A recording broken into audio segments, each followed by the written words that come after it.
Hello guys, I am Ricky and you're most welcome to our YouTube channel Nirmala निर्वाण classes. जैसा कि physics चल रहा है और फिजिक्स में आज जो हम लोग पढ़ने वाले हैं टॉपिक है प्रकाश का पूर्ण आंतरिक परावर्तन, total internal reflection of light. प्रकाश का पूर्ण आंतरिक परावर्तन क्या होता है इसको हम लोग आज अच्छे ढंग समझेंगे और इस वीडियो को एंड होते होते आपको इस बात की पूरी फील होगी कि प्रकाश का पूर्ण आंतरिक परावर्तन क्या होगा या क्या होता है, ये चीज़ आपको अच्छी तरह समझ में आएगी। तो चलिए स्टार्ट करते हैं।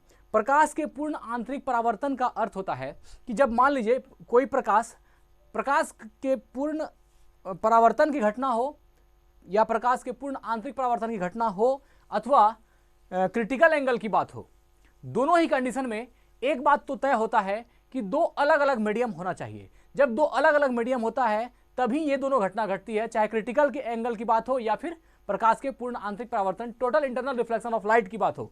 तो इसके लिए दो मीडियम चाहिए। जैसे मान लीजिए हम एक फिगर दिखा रहे हैं, यहाँ पर एयर है, यह एक विरल माध्यम है और यहाँ ग्लास एक कांच है जो सघन माध्यम है। इस प्रकार हम इसमें आपको यह विरल माध्यम और ये सघन माध्यम, तो ये दोनों ही माध्यम मीडियम जब अलग होंगे और ये बीच वाली पृथक्कारी तल है ना, यह जो अलग चूंकि पृथक्कारी तल इसको बोलते हैं जो कि दोनों तलों को अलग अलग बांटे, जो आपका ये जो मान लीजिए कि ये रेयर है और ये डेंसर मीडियम है, दोनों के बीच का जो बीच वाला पोर्शन हुआ उसको हम लोग पृथक्कारी तल कहते हैं। और अब इसमें हम आंतरिक परावर्तन की जो कुछ विधियां या किसको कहते हैं इसको समझाने का प्रयास करते हैं।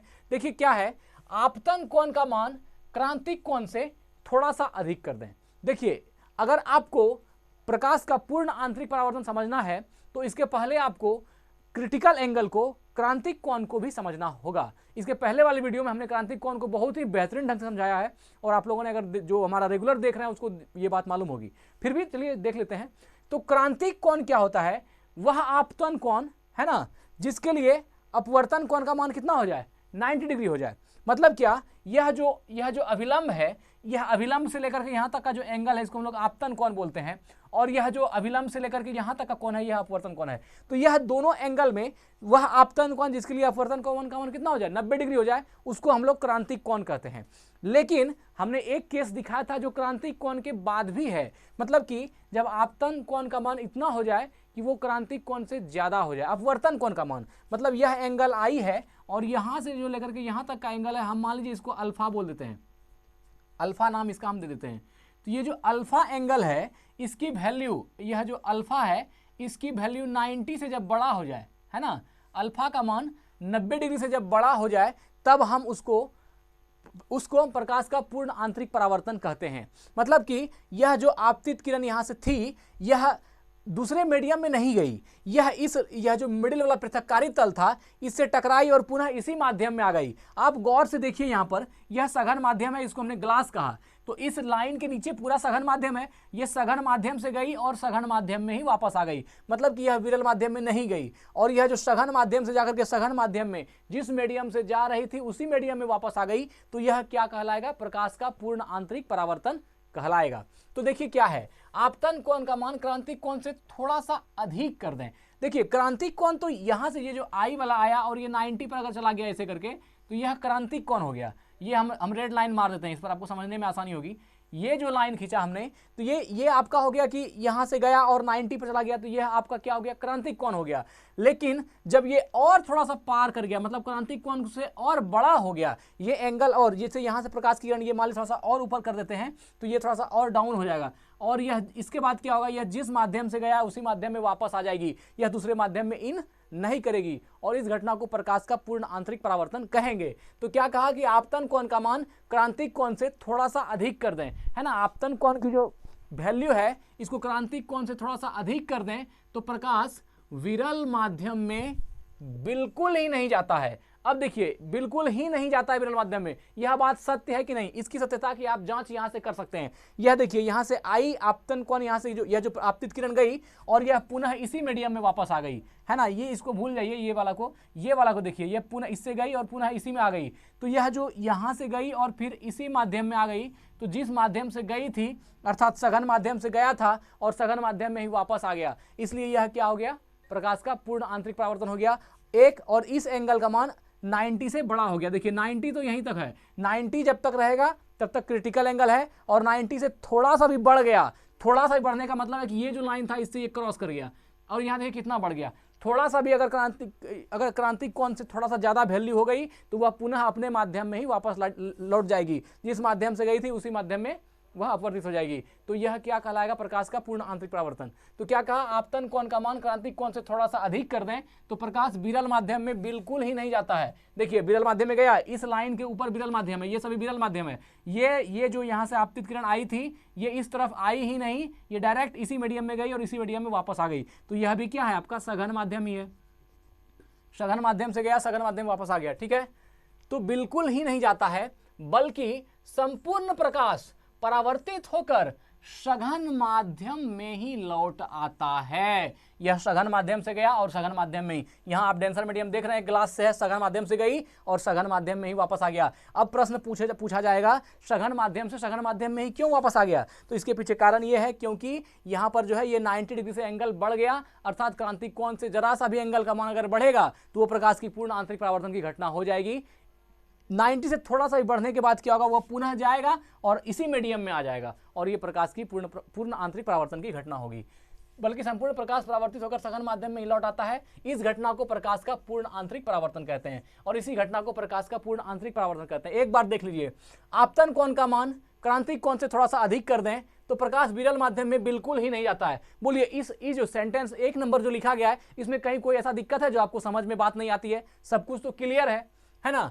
आपतन कोण का मान क्रांतिक कोण से थोड़ा सा अधिक कर दें तो प्रकाश विरल माध्यम में बिल्कुल ही नहीं आता है, बल्कि संपूर्ण प्रकाश परावर्तित होकर सघन माध्यम में ही लौट जाता है। देखिए संपूर्ण प्रकाश परावर्तित होकर सघन माध्यम से गई और सघन माध्यम में ही वापस आ गई, सघन माध्यम में ही लौट आता है। इस घटना को प्रकाश का पूर्ण आंतरिक परावर्तन कहते हैं। हम समझते हैं कि आपको प्रकाश का पूर्ण आंतरिक परावर्तन क्या है यह बात अच्छी तरह से समझ में आ गई होगी। अब इसके और भी कुछ चीजें हैं उसको देखते हैं। तीसरा पॉइंट को देख लेते हैं क्या है। इसमें प्रकाश का अपवर्तन बिल्कुल नहीं होता है ना। संपूर्ण आपतित प्रकाश परावर्तित हो जाती है, इसमें प्रकाश का अपवर्तन बिल्कुल ही नहीं होता है। अपवर्तन तब होगा, एक बात को समझिए, रिफ्रैक्शन तब होगा, अपवर्तन तब होगा जब एक माध्यम से प्रकाश दूसरे माध्यम में इन करेगी। बाबू साहब यहां पर ये एक माध्यम से गई और जिस माध्यम में गई उसी माध्यम में वापस आ गई, तो फिर प्रकाश के अपवर्तन का सवाल ही नहीं उठता है कि नहीं। अपवर्तन तब होगा जब एक माध्यम से दूसरे माध्यम में जाएगी, तब फिर प्रकाश या तो अभिलंब की ओर मुड़ेगी या अभिलंब से दूर हटेगी। लेकिन यहां दूसरे मीडियम में जब गई ही नहीं तो इसी मीडियम से गई और इसी मीडियम में वापस आ गई, तो अपवर्तन तो हो नहीं रहा है। तो क्या कहा, इसमें प्रकाश का अपवर्तन, किसमें, प्रकाश के पूर्ण आंतरिक परावर्तन में प्रकाश का अपवर्तन बिल्कुल नहीं होता है। अब आपसे फंसाएगा ऑब्जेक्टिव में, क्या प्रकाश का पूर्ण आंतरिक परावर्तन में अपवर्तन की घटना होती है? बिल्कुल नहीं होती है, अपवर्तन की घटना नहीं होती है। तो इसमें प्रकाश का अपवर्तन बिल्कुल नहीं होता। संपूर्ण आपतित प्रकाश जो जाने वाली प्रकाश है, संपूर्ण आपतित प्रकाश परावर्तित हो जाती है। ये सब गई यहां पर और यहां से परावर्तित हो गई। तो यह आपको ध्यान में रखना है क्या, कि प्रकाश का अपवर्तन बिल्कुल नहीं होता है, क्योंकि एक माध्यम से दूसरे माध्यम में इन ही नहीं करता है। और अपवर्तन की पहली शर्त यही है कि उसमें प्रकाश का 2 माध्यम होना चाहिए। प्रकाश एक मीडियम से निकल करके दूसरे मीडियम में इन करेगी, तभी आप उसको प्रकाश के अपवर्तन की घटना कह सकते हैं। लेकिन यहाँ तो दूसरे मीडियम में इन ही नहीं किया, ये सघन माध्यम से गई और परावर्तित होकर सघन माध्यम में वापस लौट गई। तो यह हो गया प्रकाश के पूर्ण आंतरिक परावर्तन। चौथा पॉइंट देखते हैं, किसी पृष्ठ के जिस भाग से पूर्ण आंतरिक परावर्तन होता है वह चमकने लगता है। बहुत ही महत्वपूर्ण प्रश्न है, इसको भी ध्यान में रखिएगा। पॉइंट है कि जिस सतह से प्रकाश के पूर्ण आंतरिक परावर्तन की घटना होती है, जैसे मान लीजिए यह जो पृथक्कारी तल है, हम इसको एक सतह मान लेते हैं, ठीक है ना। ये मान लीजिए कोई सतह है, अगर इस सतह से प्रकाश के पूर्ण आंतरिक परावर्तन की घटना होगी तो ये सतह बहुत ही ज्यादा चमकने लगेगा, है ना। ये बहुत चमकीला होगा, बहुत ज्यादा चमकने लगेगा। जिस सतह से भी प्रकाश के पूर्ण परावर्तन की घटना होती है, जिस सतह से प्रकाश के पूर्ण आंतरिक परावर्तन की घटना होती है, वह सतह चमकने लगती है। जिसमें कि हीरा भी आपका इसका एक उदाहरण है। हीरा का चमकना भी प्रकाश के आंतरिक परावर्तन के कारण, प्रकाश total internal reflection of light, प्रकाश के पूर्ण आंतरिक परावर्तन की घटना के कारण ही हीरा दुनिया की सबसे चमकदार वस्तु है।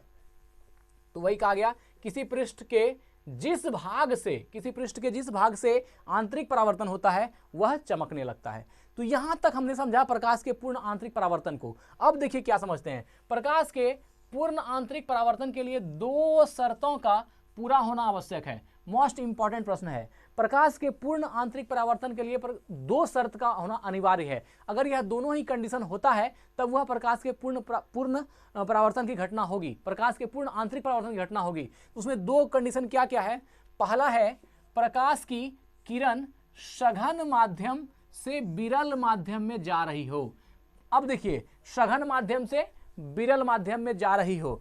पहला क्या कहा? प्रकाश के पूर्ण आंतरिक परावर्तन के लिए दो शर्तों का पूरा होना आवश्यक है। उसमें से पहला शर्त है प्रकाश की किरण को सघन माध्यम से विरल माध्यम में जा रही हो। मतलब यहां देखिए, सघन माध्यम से विरल माध्यम में वह प्रकाश की किरण जा रही हो। और दूसरा क्या कह रहा है कि आपतन कोण क्रांतिक कोण से बड़ा हो। आपतन कोण का मान क्रांतिक कोण से बड़ा हो। पहला में तो आपको समझ में आ गया होगा, क्योंकि दो मीडियम तो चाहिए, एक डेंसर और एक रेयर। जो सघन माध्यम है और जो विरल माध्यम है, दोनों को ही उसका जो पृथक्कारी तल है वहां से टकरा के ही प्रकाश पुनः अपने माध्यम में आएगी। इसलिए दोनों का ही होना आवश्यक है, विरल का भी और सघन का भी। ये अलग बात है कि ये प्रकाश जाएगी और लौटेगी भी सघन से ही जाएगी और सघन माध्यम में ही आएगी, लेकिन दोनों ही माध्यम का होना अनिवार्य बताया जा रहा है। प्रकाश के पूर्ण आंतरिक परावर्तन के लिए प्रकाश की किरण सघन माध्यम से विरल माध्यम में जा रही हो। पहला यह है कि प्रकाश की किरण सघन माध्यम से विरल माध्यम में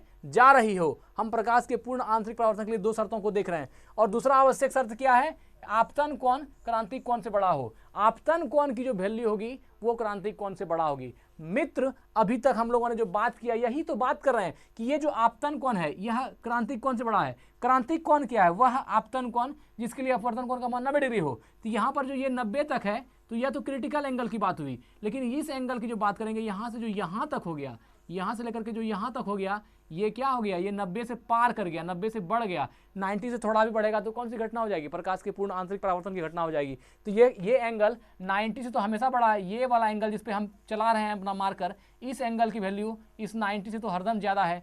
तो ये हमेशा बड़ा होना चाहिए और वो बड़ा होता है। वो बड़ा होगा तभी प्रकाश का पूर्ण आंतरिक परावर्तन होगा। नहीं तो अगर 90 पर रुक जाएगा तो वो क्रिटिकल एंगल बन जाएगा, वो क्रांतिक कोण बन जाएगा। तो वह तो हुआ नहीं। क्रांतिक कोण से थोड़ा सा भी ज़्यादा होना आवश्यक है, तब ही वह अपने तल में लौटेगी जिस तल से गई थी। अगर इस तल से गया था और इसी तल पर रह गया तो ये 90 तो आपका हो गया, 90 पर गया तो ये क्रांतिक कोण हो गया। लेकिन जैसे इसे थोड़ा सा भी आएगी इस तरफ, वो क्या हो जाएगा? प्रकाश का पूर्ण आंतरिक परावर्तन हो गया। ठीक है ना? तो आपतन कोण क्रांतिक कोण से बड़ा हो। तो ऑप्शन में आपसे देगा क्या निम्नलिखित में से कौन सा कंडीशन है जो प्रकाश के पूर्ण आंतरिक परावर्तन के लिए आवश्यक है? तो आप सबसे पहला ऑप्शन क्या देखेंगे कि उसमें दो माध्यम का होना आवश्यक है, एक। दूसरी शर्त क्या है? क्रांतिक कोण का मान जो होगा वह कोण से बड़ा होगा। इसमें जो आपतन कोण का मान होगा वह क्रांतिक कोण से बड़ा होगा। आपतन कोण की जो वैल्यू होगी वह क्रांतिक कोण से, ये आई जो है ये आपतन कोण है और आपतन कोण का मान क्या होगा?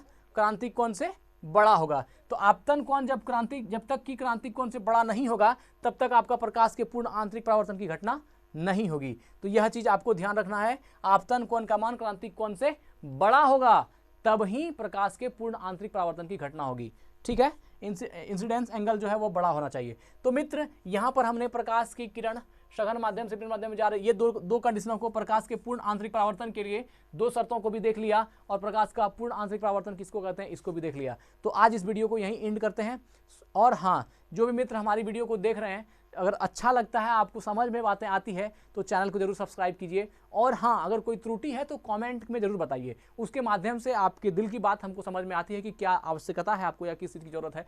उस चीज़ को हम ज़्यादा हाईलाइट करते हैं या उस चीज़ पे हम बल देते हैं। तो मित्र, हम एक परिवार की तरह हैं और हमें रहना भी चाहिए। वसुधैव कुटुंबकम हमारा मूल मंत्र होना चाहिए, इस पर हमको भरोसा भी करनी चाहिए।